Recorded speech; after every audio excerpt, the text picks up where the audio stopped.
Riley here. We're back in the world of scripted content. Granted, I ever actually finished this script since I've started several and not been able to finish them. But if you're watching this now, I succeeded, so yay me. Today we find ourselves covering a franchise that is very special to me. The world of Pokemon.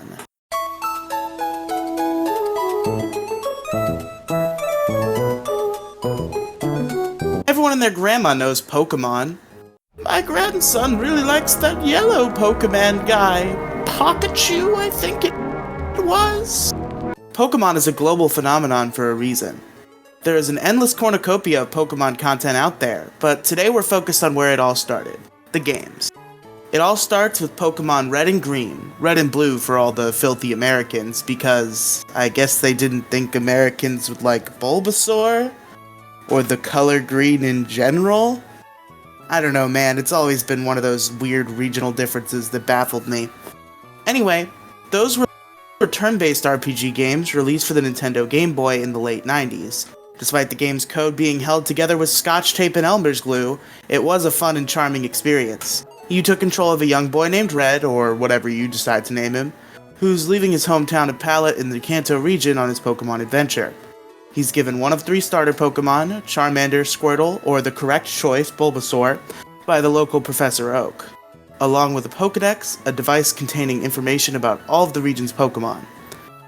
His quest is simple: catch all 150 Pokemon, collect 8 badges by defeating Kanto's 8 gym leaders, and ascend the Indigo Plateau and defeat the Elite Four to become Kanto's Pokemon champion, defeating your rival Blue along the way. Blue is a dumb, stupid douchebag. Blue? More like shit-ass. So the premise was very simple, but what set Pokemon apart from your Final Fantasies or your Dragon Quest was the variety of Pokemon. In the original game, there were 151 total Pokemon, with one of those being the elusive and secret Mew, who was never made available in any capacity besides limited events. These Pokemon all had different types, which have strengths and weaknesses. It's all a rock, paper, scissors type system. The iconic designs of these monsters was what blasted Pokemon into the stars, particularly a certain yellow rat with a very marketable face. The Pokemon series continues even today, Red and Blue only being the first of currently 8 generations of Pokemon. After that, we got Gold and Silver, Ruby and Sapphire, Diamond and Pearl, Black and White, X and Y, Sun and Moon, and Sword and Shield. Those were only the mainline games, though. Obviously, I neglected to mention the enhanced game versions, Yellow, Crystal, Emerald, Platinum, and Ultra Sun and Ultra Moon. I also missed the only direct sequels in this Pokemon series, Black and White 2, which I think deserve their own video someday. Most glaring, though, I did not mention the remakes. In the modern era, video game remakes tend to be a big deal. A new, updated way to experience the best games from a different era. Meanwhile, Pokemon's been cranking those fuckers out like it's a Play-Doh fun factory since 2004. Okay, not really. I'm sure there are a series of more remakes, but remakes have become a tried and true tradition in the Pokemon franchise. That trend started in the aforementioned year of 2004 with the release of Pokemon Fire Red and Leaf Green. Guess they decided to drop the weird regional difference this time, which is a remake of Pokemon Red and Bleen for the Game Boy Advance, updated with extra content, given the refined battle and stat mechanics of Ruby, Sapphire, and Emerald, and having the ability to connect with those games. Although I personally think the originals were a more fulfilling and charming experience, take a note of the word charm, that's going to come back up later. I love Fire Red and Leaf Green in their own right. The next generation we got Heart Gold and Soul Silver, remakes of Gold and Silver that matched up with Diamond, Pearl, and Platinum. We didn't get any remakes to pair up with the Black and White games, much to the disappointment of some fans at the time, but that was quickly rectified by the next generation with Omega Ruby and Alpha Sapphire, remakes of Ruby and Sapphire that matched up with X and Y. These remakes are actually probably the only ones I think I can confidently say I enjoy more than the originals. They took a reluctant 7 out of 10 to a confident 8.5 out of 10 for me. After this though, in the next generation, of which Pokemon Sun and Moon were the main stars, Game Freak decided to take the traditional remake formula and do something just a little bit different instead. This resulted in today's subject, Pokemon Let's Go Pikachu and Let's Go Eevee for the Nintendo Switch. When the Let's Go games were announced and as more details were revealed, the fanbase's reactions ranged from intrigued to confused to rabidly pissed. Rather than remakes of Pokemon Diamond and Pearl, which fans had been waiting for basically since right after ORAS dropped, we were getting another remake of Kanto, this time taking more notes from Yellow rather than the default Red and Gru.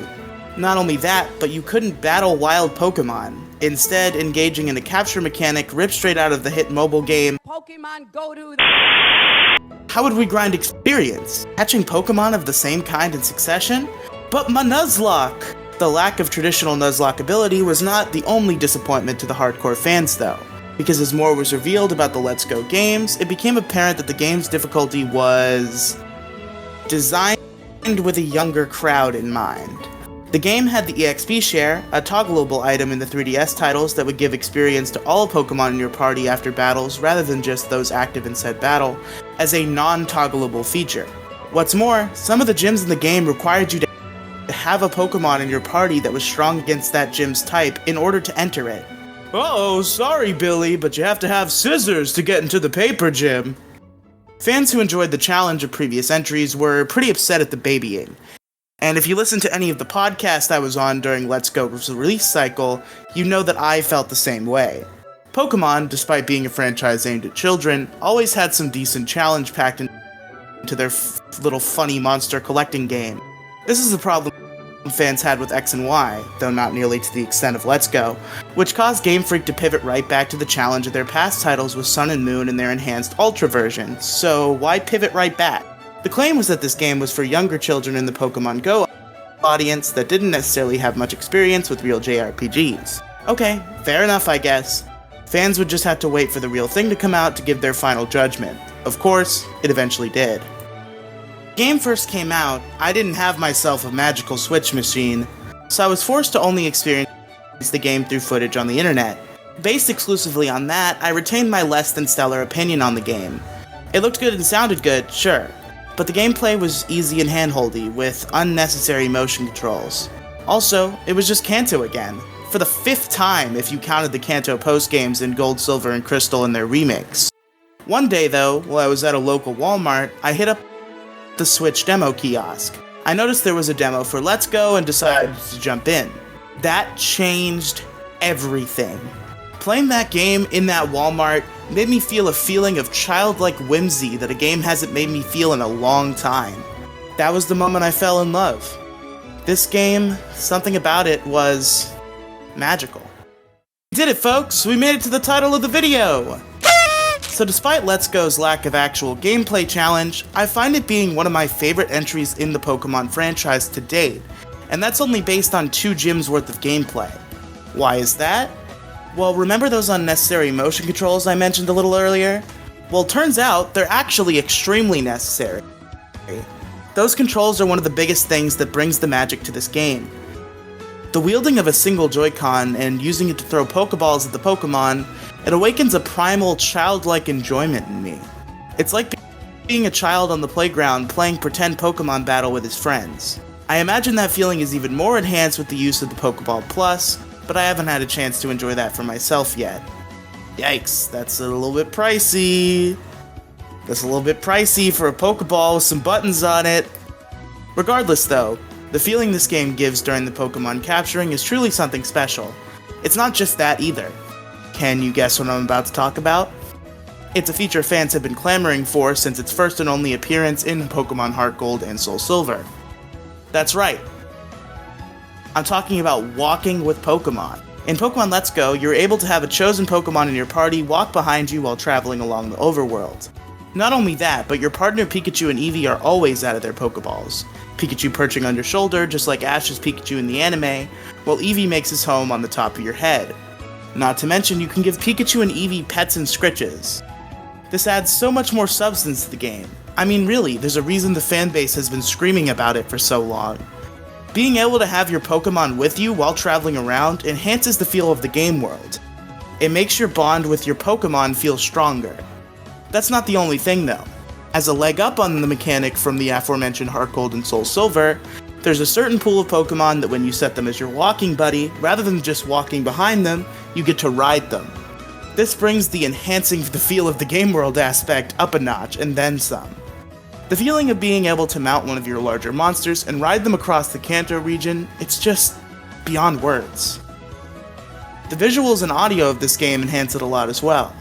I had mentioned already enjoying those aspects even before I discovered the real magic behind the game, but they combine with said magic to create a truly great experience. The game is vibrant and colorful, a subtle yet effective improvement to the 3DS graphics of the most recent Pokemon games when it had released, and a definite huge improvement to the last time we had seen the Kanto region, which is on the DS in Heart Gold and Soul Silver. The Pokemon all pop and make for a visually great experience. On the audio side of things, the music is an orchestral take on the soundtrack of the original games. And fuck, the whole soundtrack is an eargasm. Orchestral soundtracks seem to work really well with Nintendo games, with this and Mario Galaxy being prime examples. This is why I say to anyone who skipped out on Let's Go due to its lack of difficulty that they should definitely give it a shot.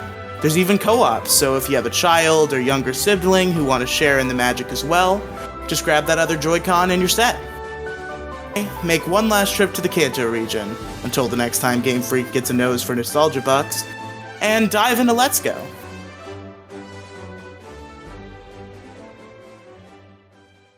So as it turned out, the first entry of the Pokemon series on the Switch was as amazing as everyone had hoped, just in a different way than everyone had expected. I personally have only played up to Misty in the game, having got my chance to play the real game of Let's Go Pikachu rather than just the demo in the hotel with Gingy when we went to Podfest back in March 2020. That playthrough was recorded as a Let's Play and never actually released. I'd have Jason work on them and release them to the public now if Google Drive will let him download the damn folder! Back to the game itself though. Even if Let's Go wasn't your speed, Game Freak had assured that there was a more traditional and challenging Pokemon game coming down the pipe for the console. That one has to end up being one of the greats, in league with fan favorites like the Johto, Sinnoh, and Alola games, right? Right?